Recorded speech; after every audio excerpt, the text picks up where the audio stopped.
Hello friends, आज हम discuss करेंगे टैक्सेबिलिटी ऑफ परक्यूसिट और उसमें खास करके जब एम्प्लॉय को मूवेबल एसेट बेचता है एट ए नॉमिनल प्राइस, तो परक्यूसिट का वैल्यूएशन कैसे होगा।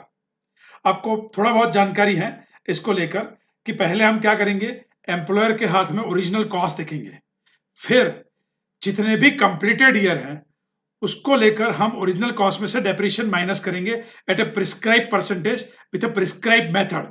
वो मेथड स्ट्रेट लाइन भी हो सकती है या रिड्यूसिंग भी हो सकती है, it depends on asset transfer. फिर जो वैल्यू बनेगी उसमें से जो अमाउंट रिकवर हुआ है एम्प्लॉय से वो हम माइनस करेंगे, और जो डिफरेंस बचता है that is nothing but what, a perquisite taxable in the hands of employee. एक छोटा सा इलस्ट्रेशन लेते हैं। मान ले एम्प्लॉयर ने कोई एसेट एम्प्लॉय को दिया, ठीक है, और उसका वैल्यूएशन के हिसाब से वैल्यू बन रहा है 8,000 रुपए, और एम्प्लॉयर ने एम्प्लॉय से 2,000 रुपए रिकवर किए, तो 8 में से हम 2,000 घटाएंगे और जो 6,000 बचेंगे वो 6,000 टैक्सेबल हो जाएंगे in the hands of employ as a per. इसको लेकर एक बहुत इंटरेस्टिंग इश्यू मैं आपके सामने रखने जा रहा हूं। Pay attention on the screen. देखे, इस केस में एम्प्लॉयर ने रेफ्रिजरेटर बेचा है एम्प्लॉय को एट ए नॉमिनल प्राइस, और सवाल यह है कि at what rate actual cost of refrigerators shall be reduce.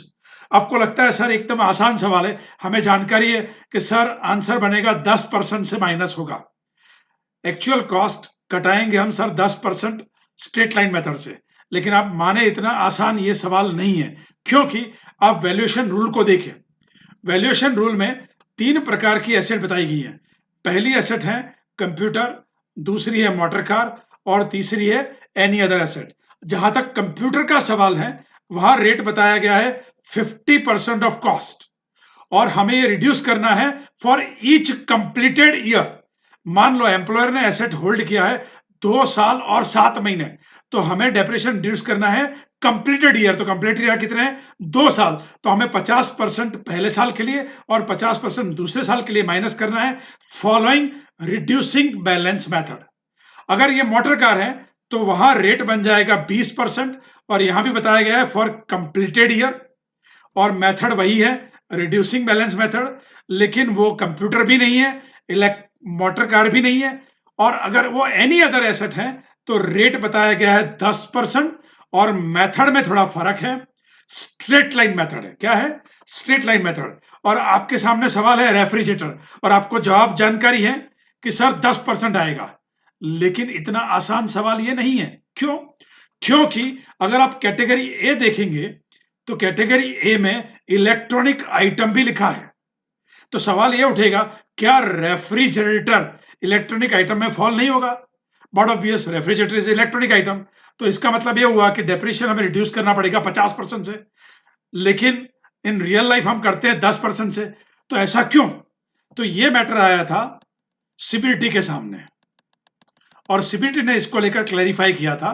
CBT ने बताया था सर्कुलर नंबर 29 2017 के अंतर्गत कि यहां जो इलेक्ट्रॉनिक आइटम है, पॉइंट नंबर ए में जो इलेक्ट्रॉनिक आइटम है, इसका मीनिंग हमें क्या लेना है, ध्यान से पढ़े। सीबीटी बता रही है, सीबीटी कहती है हमें डेटा स्टोरेज लेना है, कंप्यूटर, डिजिटल डायरी और प्रिंटर, ऐसे डेटा स्टोरेज डिवाइस को हमें इलेक्ट्रॉनिक आइटम में इंक्लूड करना है। और सीबीटी ने क्लैरिफाई किया था electronic item do not include, ध्यान से पढ़ें, electronic item do not include house hold appliances like washing machine, microwave, mixer, hot plate and oven. यानी सीबीटी ने क्लियर कर दिया कि जो कैटेगरी ए है ऊपर, उसमें इलेक्ट्रॉनिक आइटम में क्या कवर होगा? सिर्फ data handling and storage device he cover होंगे। इसके अंदर जो मैंने बताया यहां washing machine, microwave oven, mixture, hot plate, वो सारे कवर नहीं होंगे। इसका मतलब रेफ्रिजरेटर इलेक्ट्रॉनिक आइटम में फॉल नहीं होगा। इसका मतलब रेफ्रिजरेटर को 50% वाला रेट अप्लाई नहीं होगा। यानी रेफ्रिजरेटर मोटर कार भी नहीं है, तो रेफ्रिजरेटर फिर कहां फॉल होगा? रेफ्रिजरेटर एनी अदर एसेट में फॉल होगा। इसलिए हम रेफ्रिजरेटर में कौन सा रेट लगाएंगे? हम रेट लगाएंगे 10% वाला फॉर ईच कंप्लीटेड ईयर। और कौन सी मेथड फॉलो करेंगे? Straight line method. तो I think you are very clear कि इलेक्ट्रॉनिक आइटम यहां किसको कहते हैं। Thank you.